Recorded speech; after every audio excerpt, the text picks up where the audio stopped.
Hey guys, welcome to Dreadvolt. Today we have an old tube amplifier that no one knows, and probably you are watching the first proper video of it in this very channel.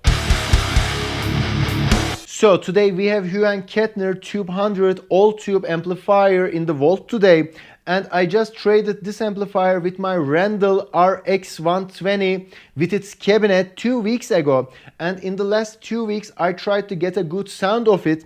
And now I think I can demonstrate you this amplifier with a little bit of push from other components like a compressor, like an OD808, and I think we need a noise gate too, because it's not a roaring amplifier like my ENGL or my Mesa or my JVM or lots of different amplifiers that I already showed to you guys in this channel. Also, I want to make a video of it because before trading this amplifier I couldn't find the proper video of it on YouTube, because it's an old amplifier but it's not a legendary or iconic type of old. It's from the late 90s as far as I know, and it's from Germany. So the videos of this thing on YouTube have been shot with old video cameras or telephones in the early 2010s, and the sound on these videos will represent nothing.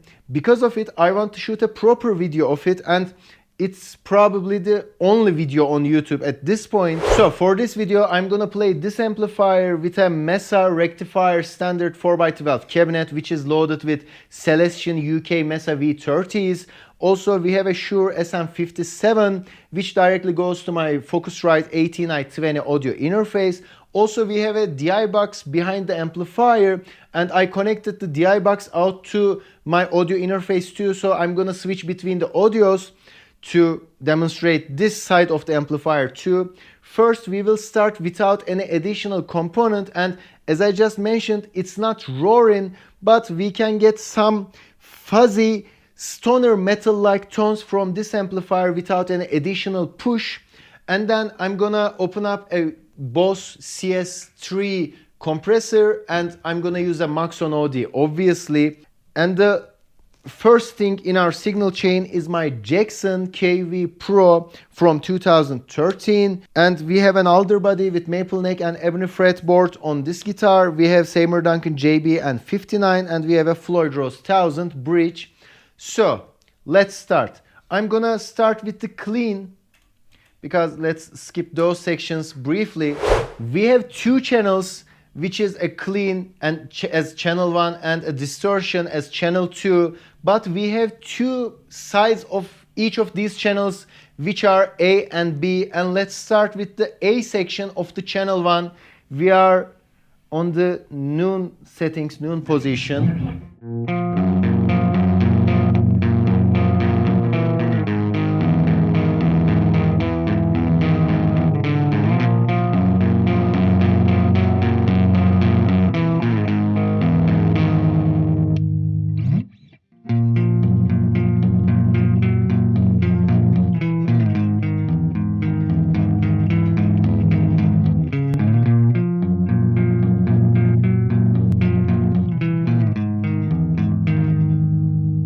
Let's open up some presence.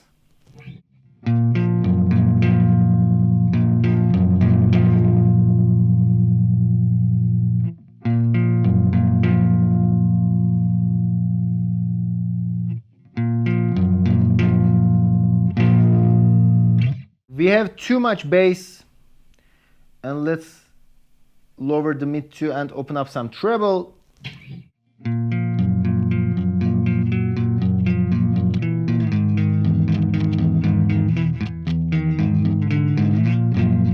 By the way, those small noises aren't from my guitar. I might have some small issues on the amplifier, but I'm gonna fix everything soon.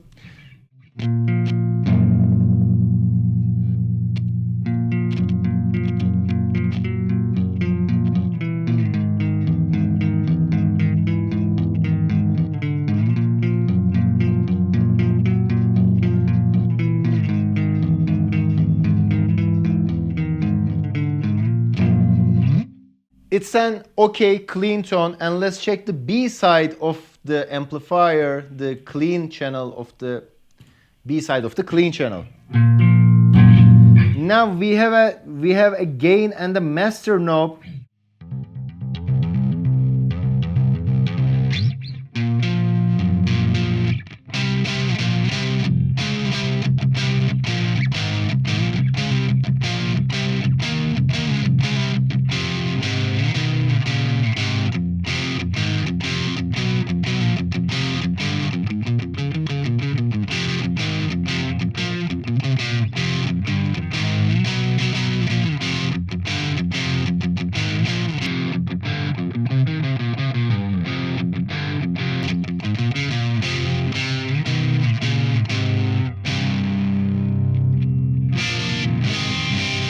Let's open up the master volume of this channel.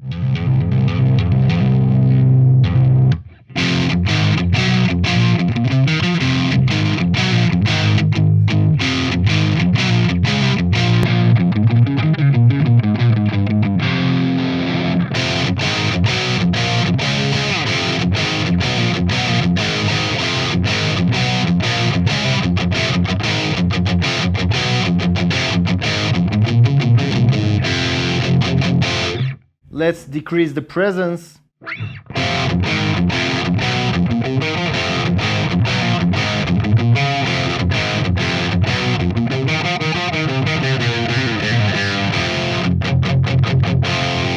I think it's too boxy, and let's lose some mids instead of opening up the presence. Switch back to the neck pickup.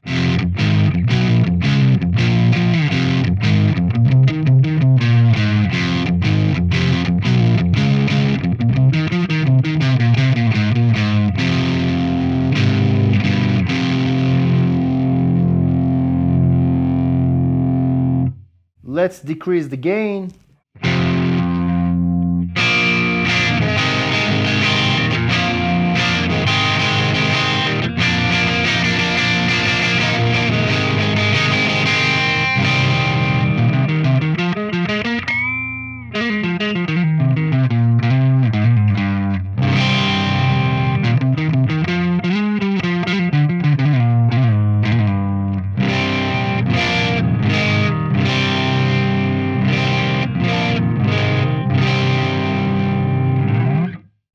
And now it's time for the real test. Let's switch to the channel 2 and let's start with the A section.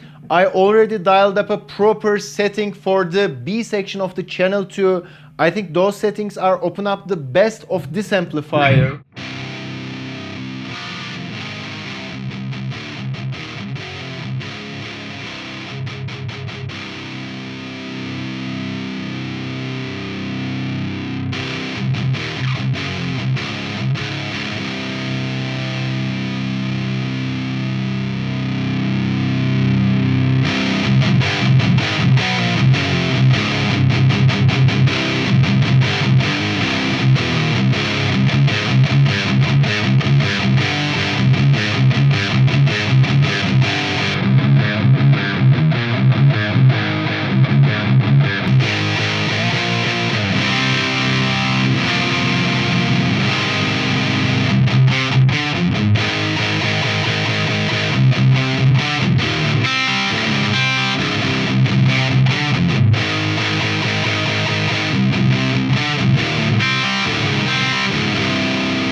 Let's open up some presence. Let's increase treble a little bit more, and let's decrease the bass just a little bit. By the way, I decreased the mid knob of this amplifier way more than my usual. It's nearly nothing.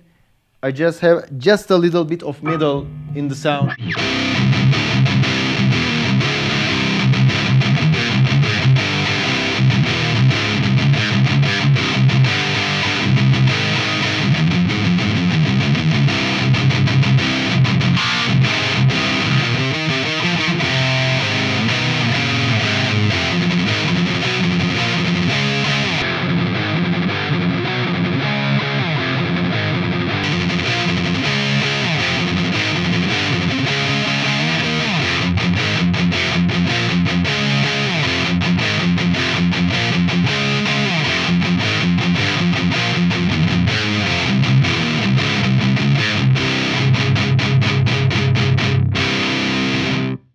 It's interesting, it's really interesting because first I open up this amplifier and then I start dialing, and then I set up all of this stuff for the video. I prepared for the video, and in the last half an hour the sound of this amplifier has really changed.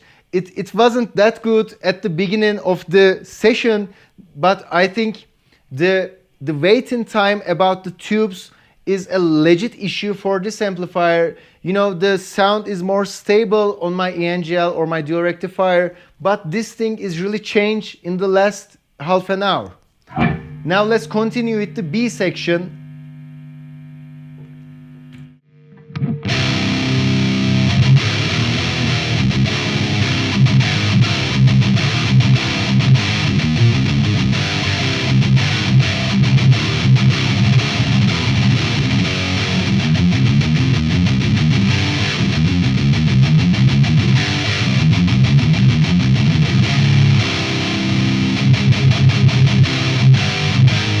Let's decrease the gain and the bass. Let's open up presence.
I think we have a good base for a proper chugging metal sound with the help of a Maxon OD808, but still there's a low end that I couldn't get rid of. There's a problematic low end, and now let's try to handle this side of the amplifier, and then I believe we will get a nice heavy metal sound. I connected my Maxon OD808 to the input of the amplifier, and I connect the Boss CS3, which is a compression sustainer. Actually, I'm using this compressor for the bass guitar right in front of the amplifier to handle the low end. So I think it might be useful for this amplifier too. And then we have a noise gate from More, which is noise killer. Now let's start with the Maxon OD808 first. And I think we should give a chance to the B section of the channel 1. So let's open this up. Let's return to the channel 1, and we have the B.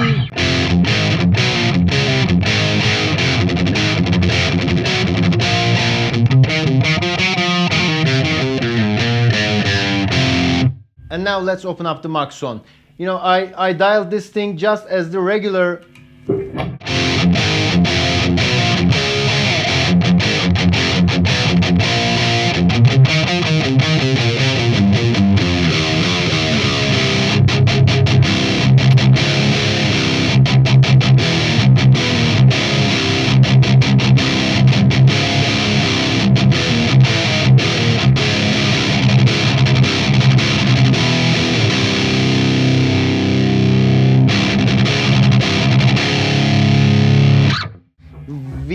Might increase the distortion of the Maxon to the quarter.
You know, most of the time the sound on the SM57 couldn't represent the sound in the room, but I couldn't provide the sound in the room. At this point, still I can say I'm not sure about the sound on the microphone, but it's really fun to play, and the B section of the channel 1 is good enough for a rumbling metal sound, at least for me. And let's open up the compressor. Let's make an A/B test.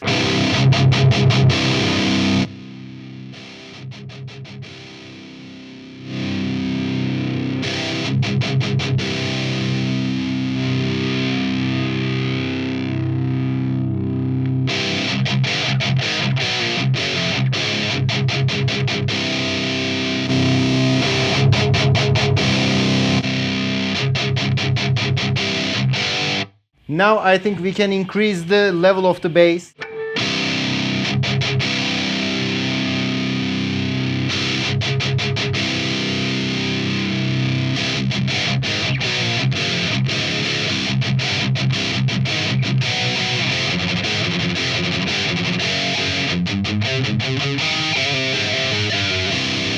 We can decrease the presence. I think we need it.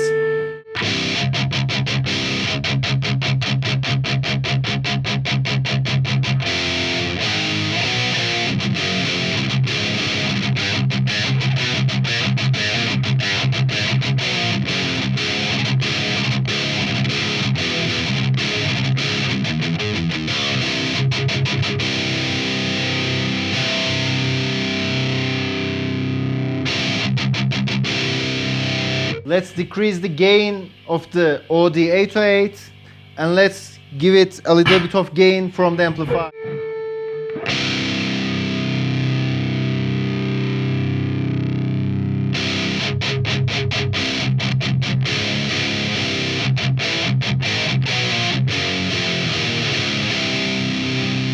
Still, we don't have enough low end for the chugging, a controlled low end for the chugging. So let's switch to the noises. Let's switch to the second channel.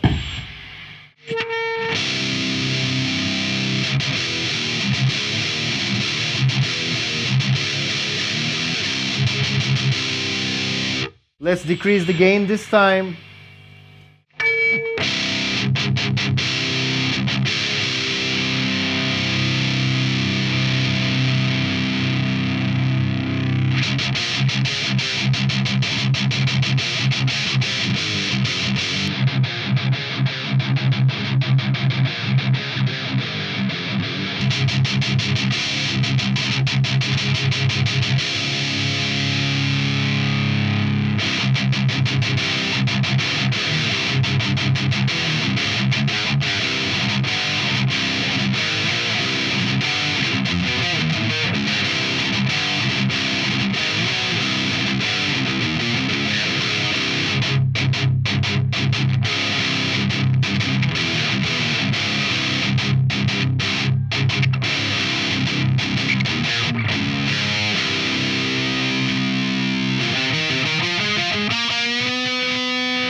Now let's close the video after the final thoughts. I think this amplifier roars in its own unique way, and I think it's beautiful.